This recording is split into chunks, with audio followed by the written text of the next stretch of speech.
ए खुदा, मेरी दुआ पर कान लगा और मेरी मिन्नत से मुंह ना फेर। मेरी तरफ मतवज्जो हो और मुझे जवाब दे। मैं गम से बेकरार होकर कराहता हूँ, दुश्मन के आवाज़ा से और शरीर के जुल्म के बायस, क्योंकि वो मुझ पर बदी लादते हैं और कहर में मुझे सताते हैं। मेरा दिल मुझ में बेताब है और मौत का हौल मुझ पर छा गया है। खौफ और कपकपी मुझ पर ताई है।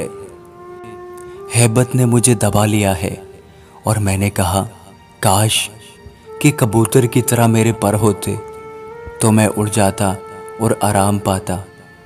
फिर तो मैं दूर निकल जाता और बियाबान में बसेरा करता। मैं आंधी के झोंके और तूफान से किसी पनाह की जगह में भाग जाता।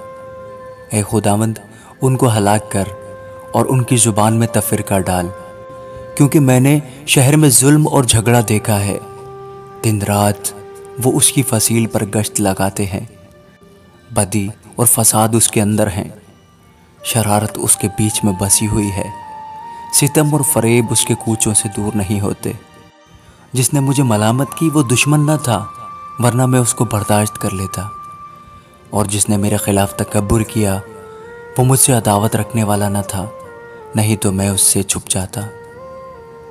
बल्कि वो तो तू ही था जो मेरा हमसर, मेरा रफ़ीक और दिली दोस्त था। हमारी बाहमी गुफ्तगू शीरी थी और हुजूम के साथ खुदा के घर में फिरते थे।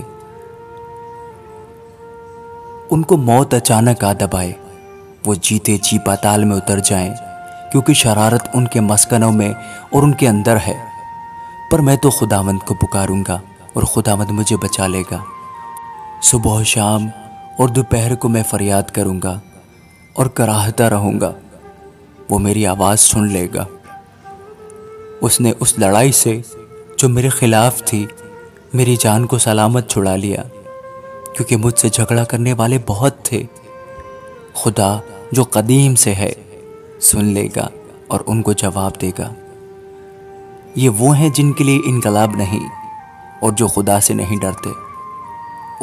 उस शख्स ने ऐसों पर हाथ बढ़ाया है जो उससे सुलह रखते थे। उसने अपने अहद को तोड़ दिया है। उसका मुंह मक्खन की माने चिकना था, पर उसके दिल में जंग थी। उसकी बातें तेल से ज़्यादा मुलायम पर नंगी तलवारें थी। अपना बोझ खुदावंद पर डाल दे, वो तुझे संभालेगा। वो सादिक को कभी जुम्बिश ना खाने देगा। लेकिन ऐ खुदा, तू उनको हलाकत के घड़े में उतारेगा। खूनी और दगाबाज अपनी आधी उम्र तक भी जीते ना रहेंगे, पर मैं तुझ पर तवक्कल करूँगा। आमीन।